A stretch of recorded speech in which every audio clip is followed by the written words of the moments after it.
climática da história do Rio Grande do Sul já deixou mais de 100 mortos e afetou mais de 1,5 milhão de pessoas. Eu sou Julia Brown, da BBC News Brasil, e neste vídeo faço uma cronologia do drama vivido pelos gaúchos, mostrando como a situação escalou até as cenas trágicas vistas nos últimos dias. Desde o dia 27 de abril, áreas no Vale do Rio Pardo já sofriam com fortes chuvas e granizo, mas foi no dia 29 de abril que o INMET, o Instituto Nacional de Meteorologia, emitiu o primeiro alerta vermelho de volume elevado de chuva.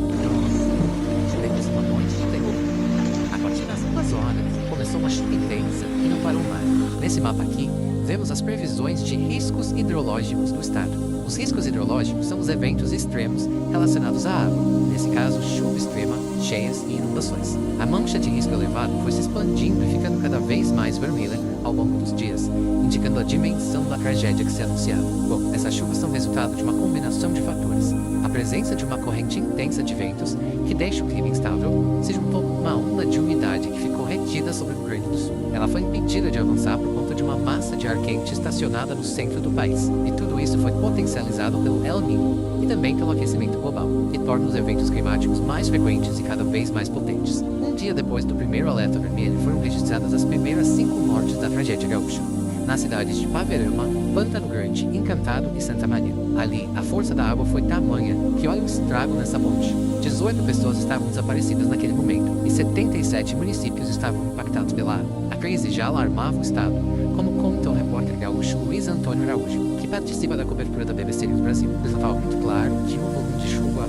em Porto Alegre seria superior ao das grandes enchentes de setembro e de novembro do ano passado. No dia 1º de maio, o cenário piorou dramaticamente. Já eram 114 municípios e mais de 19 mil pessoas afetadas. O Rio Grande do Sul decretou estado de calamidade pública. Nesse dia também foram contabilizadas mais 5 mortes.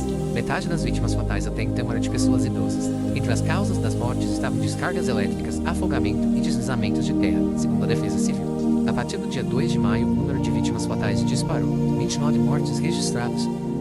E a mais profunda dor no coração, eu sei dizer que será ainda mais do que isso.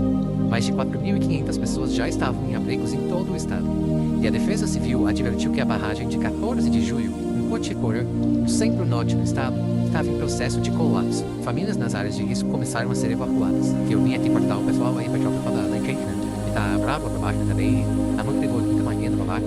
E eu tô com o barco e tem reto motor pequeno, né? Aí tem me tirando o pessoal aí agora. Na região metropolitana de Porto Alegre, a Defesa Civil alertou que o lago Guaíba estava prestes a transbordar de modo, entre aspas, significativo. Entre 1 e 2 de maio, a gigantesca quantidade de chuva fez com que 7 cidades do Rio Grande do Sul fossem ranqueadas entre as 10 que tiveram o maior índice pluviométrico do mundo, medido pelo Instituto Meteorológico OGIMET. No dia seguinte, já eram 265 municípios afetados, mais da metade do estado. O Guaíba ultrapassou a marca histórica de 1941 e alcançou um nível inédito de 4,77 metros. Isso causou inundações em diversos bairros da capital gaúcha, incluindo o centro histórico. A rodoviária e o centro de treinamento do Internacional e do Grêmio ficaram debaixo d'água. A Defesa Civil alertou para o rompimento parcial da barragem 14 de julho e advertiu que moradores de 7 municípios da região deveriam sair das áreas de risco e procurar abrigos. O órgão também colocou o rio Taquari, que corre pelo centro do estado, em situação de inundação severa. Com tudo isso, as mortes chegaram a 39. 68 pessoas estavam desaparecidas. No dia 4 de maio, o número de mortos chegou a 55 e ultrapassou o da tragédia ambiental que abalou o Rio Grande do Sul 8 meses atrás. Além dos danos a casas e prédios, a infraestrutura pública também havia sido atingida.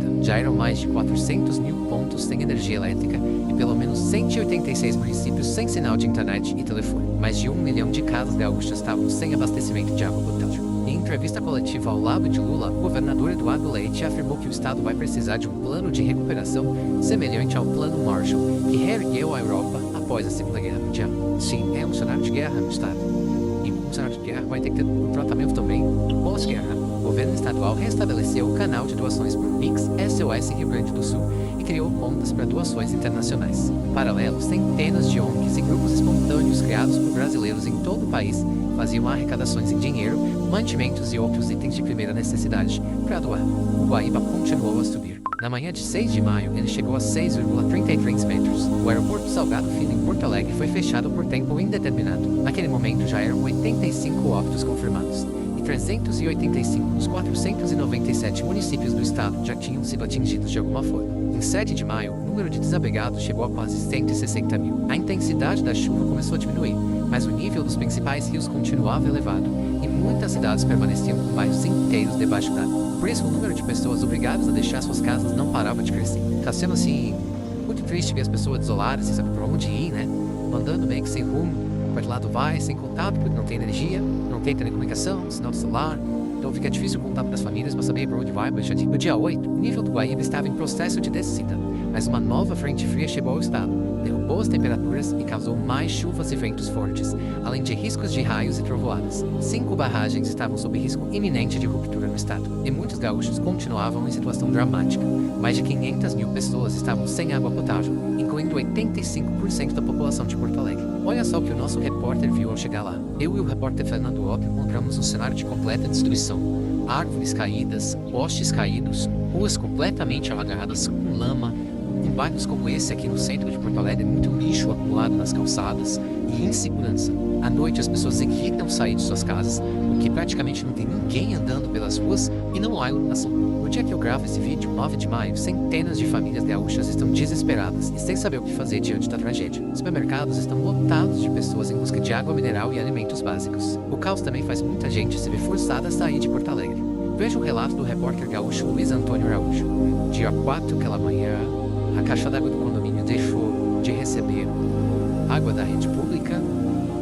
Nós decidimos ficar em casa enquanto houvesse luz e água da caixa. E no dia 7 pela manhã, houve uma interrupção total do fornecimento de água e instabilidade da luz. Nós decidimos então vir para o litoral, onde estamos em Torres, a 150 quilômetros de Porto Alegre, para poder continuar trabalhando. Ao mesmo tempo, voluntários têm feito a diferença, ajudando a resgatar e abrigar vítimas e a arrecadar e distribuir mantimentos. Os próximos dias serão importantíssimos para determinar o nível dos estragos e o futuro dos moradores. As chuvas vai dar uma trégua a partir do dia 14. Dia 16, dia 17, as temperaturas vão chegar a patamares muito baixo, né? E vai chegar a temperatura abaixo de 0 grau, lá na Serra Gaúcha, lá onde ocorreu tudo aqueles desastres todos, sabe? 16, 17, as temperaturas abaixo de 0 grau na região. Aí vai dar um período longo sem chuva na região sul, do dia 14 até mais ou menos pelo dia 25 não vai ter chuva. A ecologista Mercedes Bustamante explica que o Rio Grande do Sul sempre foi o ponto de encontro de sistemas tropicais e sistemas polares, que cria um padrão que inclui períodos de chuvas intensas e outros de seca. E a tendência é que essa alternância se repita com cada vez mais intensidade. O secretário-geral da ONU, eu falo dele, tem uma imagem que é importante, a gente tem que lembrar. A mudança climática é uma amplificadora de crises, né? Então tudo aquilo que já podia acontecer, ela vai tornar mais taxa. Então esses eventos meteorológicos, regionais ou localizados, eles vão tender a se acentuar. Porque mais quente é mais energia que você quer acumular na superfície humana. E para impedir que uma tragédia como essa se repita, cidades inteiras vão ter que mudar de lugar. Essa é a avaliação do ecólogo Marcelo Dutra da Silva.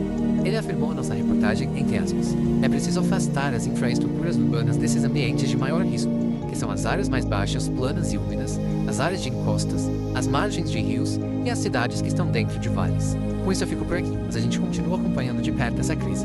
Siga nossa cobertura em dbcbrasil.com, no YouTube, nas redes sociais e no nosso canal de WhatsApp.